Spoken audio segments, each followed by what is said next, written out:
بسم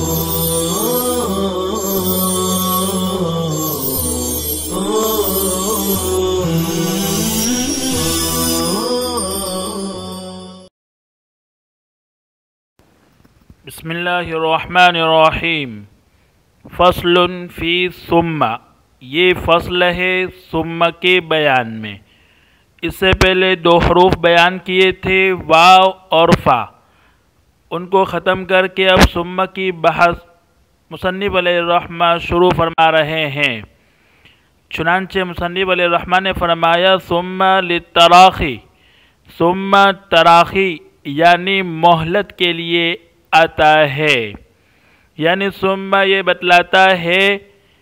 کہ معطوف علیہ اور معطوف کے درمیان توقف ہے، مہلت ہے۔ مثلا کہا جائے جاء زید ثم عمر، زید آیا پھر عمر آیا، اس کا مطلب یہ ہوگا کہ زید پہلے آیا اور کچھ دیر کے بعد، کچھ مدت اور مہلت کے بعد عمر آیا ہے۔ یہ مطلب ہے ثم تراخی کے لیے اور مہلت کے لیے ہونے کا۔ پھر مہلت اور تراخی اس کی دو قسمیں ہیں، تراخی فی اللفظ، لفظ میں مہلت، اور تراخی فی الحکم، حکم میں مہلت۔ پہلی قسم ہے تراخی فی اللفظ، لفظ میں تراخی، لفظ میں مہلت، اس کی بھی پھر دو قسمیں ہیں۔ نمبر ایک کہ بولنے والا بولنے میں معطوف علیہ بولنے کے بعد توقف کرے گا، رک جائے گا اور کچھ دیر کے بعد معطوف بولے گا۔ مثلا جاء زید، یہ کہہ کر وہ رک گیا، نہیں بولا کچھ بھی، اور کچھ دیر کے بعد بولا ثم عمر، تو یہ تراخی فی اللفظ اس کی پہلی قسم ہے۔ اور دوسری قسم یہ ہے کہ بولنے والا بولنے میں تو ایک ساتھ ہی بولتا ہے، مثلا جاءنی زید ثم عمر، اس میں ثم عمر بولنے میں اس نے توقف نہیں کیا، لیکن چونکہ اس نے بولنے میں ثم کا استعمال کیا ہے تو حقیقت میں یہ سمجھا جائے گا کہ جاءنی زید بول کر گویا وہ رک گیا، رکا نہیں، لیکن یہ سمجھا جائے گا کہ رک گیا اور پھر کچھ دیر کے بعد ثم عمر بولا ہے۔ تو یہ تراخی فی اللفظ کی دوسری قسم تھی۔ تراخی الحکم، اس کا مطلب یہ ہے کہ معطوف علیہ کے ساتھ جس فعل کا تعلق ہے، جیسے یہاں اس مثال میں جانی زید ثم عمر میں، تو اس کا مطلب یہ ہے کہ جاءنی زید، زید پہلے آیا، ثم عمر پھر عمر آیا۔ بولنے میں تو ایک ساتھ ہی ہے، لیکن حکم کے اعتبار سے یعنی حقیقت میں کے اعتبار سے، فعل کے واقع ہونے کے اعتبار سے دونوں میں مہلت ہے۔ یہ مطلب ہے تراخی فی الحکم کا۔ ثم کے باب میں امام ابو حنیفہ علیہ الرحمہ اور صاحبین کا اختلاف ہے۔ امام صاحب یہ فرماتے ہیں کہ ثم کا استعمال جہاں ہوا ہوگا وہاں تراخی فی اللفظ اور تراخی فی الحکم دونوں ہوگی، اور صاحبین فرماتے ہیں کہ نہیں، وہاں صرف ثم تراخی فی الحکم مراد ہوگی، تراخی فی اللفظ مراد نہیں ہوگی۔ اسی کو مصنف علیہ الرحمہ نے فرمایا لَكِنَّهُ عِنْدَ أَبِي حَنِيفَةَ رَحِمَهُ اللَّهُ تَعَالَى يُفِيدُ التَّرَاخِي فِي اللَّفْظِ وَالْحُكْمِ، لیکن امام ابو حنیفہ رحمۃ اللہ علیہ کے نزدیک لفظ اور معنی دونوں میں تراخی کا فائدہ دے گا۔ وَعِنْدَهُمَا، اور صاحبین کے نزدیک یفید التراخی فی الحکم، صرف حکم میں تراخی کا فائدہ دے گا۔ صاحبین فرماتے ہیں صرف حکم میں تراخی ہوگی، لفظ میں تراخی نہیں ہوگی۔ دونوں کے درمیان اختلاف ہے۔ اس اختلاف کا ظہور کب ہوگا اس کی وضاحت مصنف علیہ الرحمہ آگے فرما رہے ہیں۔ وَبَيَانُهُ، اور اس کی وضاحت، فیما، اس مثال میں ہے۔ مسئلہ یہ ہے کہ اگر کوئی آدمی اپنی غیر مدخول بہا یعنی ایسی عورت جس سے ابھی نکاح تو اس نے کیا ہے لیکن اسے وطی نہیں کی ہے، وہ غیر مدخول بہا کہی جاتی ہے، اور غیر مدخول بہا جو عورت ہوتی ہے اس کو ایک ہی طلاق دیں گے، چاہے وہ طلاق صریح ہو، لیکن ایک ہی طلاق سے وہ بائنہ بن جاتی ہے۔ تو ایسی غیر مدخول بہا عورت کو کہا ان دخلت الدار فانت طالق ثم طالق ثم طالق، اس طرح اسے کہا، ایک ساتھ ہی کہا، بیچ کہنے والا بیچ میں رکا نہیں ہے۔ لیکن امام ابو حنیفہ علیہ الرحمہ فرمائیں گے کہ جب یہ بولنے والا بولا تو وہ چونکہ ثم میں تراخی فی اللفظ اور تراخی فی الحکم دونوں کو مانتے ہیں، اس لیے یہ کہیں گے کہ گویا کہ بولنے والا ان دخلت الدار فانت طالق کہہ کر گویا رک گیا، رکنے کے بعد ثم طالق بولا، پھر کچھ دیر کے بعد ثم طالق بولا۔ چونکہ ان کے یہاں تراخی فی اللفظ ہے اس لیے گویا کہ وہ بولنے میں بیچ میں رک رہا ہے۔ اب جب اس نے کہا ان دخلت الدار فانت طالق، یہ کہہ کر رک گیا، گویا امام صاحب یہ فرماتے ہیں کہ یہ کہہ کر وہ گویا کہ رک گیا، تو اب یہ پہلی طلاق تو دخول دار پر معلق ہو جائے گی، یعنی وہ گھر میں داخل ہوگی تو پہلی طلاق واقع ہوگی۔ اور پھر کہا اس نے ثم طالق، تو گویا کچھ دیر کے بعد اس نے کہا ثم طالق۔ جب ثم طالق کہا اور وہ اس کی بیوی طلاق کا محل بھی ہے، یعنی اس کو طلاق واقع ہو سکتی ہے، تو جب ثم طالق کہا تو اس سے اس کو طلاق واقع ہو گئی، ایک طلاق واقع ہو گئی۔ چونکہ وہ غیر مدخول بہا ہے تو ایک ہی طلاق سے وہ بائنہ بن گئی۔ اب جب بائنہ بن گئی، طلاق کا محل باقی رہی نہیں، یعنی اب اس کو طلاق نہیں دی جا سکتی ہے کیونکہ وہ اس نکاح سے الگ ہو چکی ہے، تو آگے والی جو تیسری طلاق ہے ثم طالق وہ لغو ہو جائے گی، اس وجہ سے کہ وہ طلاق کا محل باقی ہی نہیں رہے، اس کے نکاح میں ہے ہی نہیں، تو ثم طالق تیسری طلاق جو ہے وہ لغو ہو جائے گی۔ یہ امام صاحب رحمۃ اللہ علیہ فرماتے ہیں، اس وجہ سے کہتے ہیں کہ وہ تراخی فی اللفظ کو بھی مانتے ہیں، جبکہ صاحبین کے یہاں تراخی فی اللفظ نہیں ہے، بولنے میں تو کوئی ایک ساتھ ہی بول رہا ہے وہ، ہاں حکم میں تراخی ہوگی، مہلت ہوگی، تو وہ یہ کہیں گے کہ جب شوہر نے ان دخلت الدار فانت طالق ثم طالق ثم طالق کہا تو بولنے میں تو ایک ساتھ بول گیا ہے وہ، ہاں البتہ حکم میں تراخی ہوگی۔ حکم میں تراخی ہونے کا مطلب یہ ہے کہ جب وہ گھر میں داخل ہوگی اور یہ تینوں طلاقیں دخول دار پر معلق ہو جائے گی، تینوں طلاقیں دخول دار پر معلق ہو جائے گی۔ جب وہ عورت گھر میں داخل ہوگی تو ترتیب سے طلاق واقع ہوگی۔ ترتیب سے واقع ہونے کا مطلب پہلے پہلی واقع ہوگی، پھر دوسری، پھر تیسری۔ اب جب وہ گھر میں داخل ہوئی تو پہلے پہلی طلاق واقع ہو گئی، اور جیسے ہی پہلی طلاق واقع ہوئی اور وہ عورت غیر مدخول بہا ہے تو پہلی طلاق سے ہی وہ بائنہ بن گئی۔ بائنہ بن جانے کی وجہ سے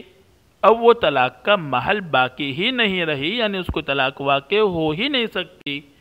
جب نہیں ہو سکتی تو دوسری دو طلاقیں جو ہیں، دوسری اور تیسری، وہ لغو ہو جائے گی اور پہلی ایک ہی طلاق اس کو واقع ہوگی۔ آئیے عبارت دیکھتے ہیں ہم، وَبَيَانُهُ، اس کی وضاحت فیما، اس مسئلے میں ہے، اذا قال لغیر المدخول بہا، جب شوہر اپنی غیر مدخول بہا بیوی سے کہے ان دخلت الدار فانت طالق ثم طالق ثم طالق کہا، فعندہ، تو امام صاحب رحمۃ اللہ علیہ کے نزدیک یتعلق الاولی بالدخول، پہلی طلاق تو دخول دار پر معلق ہو جائے گی، وتقع الثانیۃ فی الحال، اور دوسری طلاق فوراً واقع ہو جائے گی اس وجہ سے کہ وہ بھی طلاق کا محل ہے۔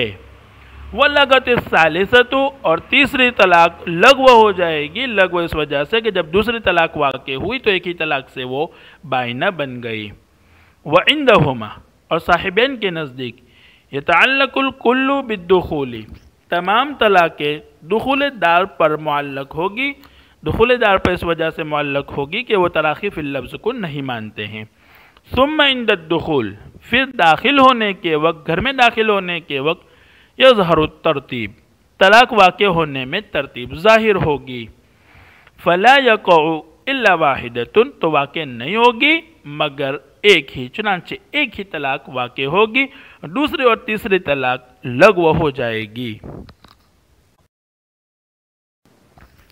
وَلَوْ قَالَ أَنْتِ طَالِقٌ ثُمَّ طَالِقٌ ثُمَّ طَالِقٌ إِنْ دَخَلْتِ الدَّارَ اوپر جو مسئلہ تھا اس میں شرط کو شوہر نے مقدم کیا تھا، ان دخلت الدار فانت طالق ثم طالق ثم طالق، جبکہ یہاں شرط کو مؤخر کر رہا ہے، تو جب یہ کہے گا انت طالق ثم طالق ثم طالق ان دخلت الدار تو گویا امام صاحب یہ فرمائیں گے کہ انت طالق کہہ کر وہ رک گیا، چونکہ ان کے یہاں تراخی فی اللفظ اور تراخی فی الحکم دونوں ہے۔ جب انت طالق کہہ کر وہ رک گیا تو فوراً اس کو طلاق واقع ہو جائے گی، اس لیے کہ اس وقت وہ طلاق کا محل ہے، طلاق اس کو واقع ہو سکتی ہے۔ جب یہ طلاق واقع ہو گئی اور چونکہ وہ غیر مدخول بہا ہے اس لیے اس کو طلاق بائنہ واقع ہو جائے گی، اور جیسے ہی اس کو طلاق بائنہ واقع ہوگی اب وہ طلاق کا محل باقی نہیں رہے گی، اس کو طلاق واقع نہیں ہو سکتی ہے،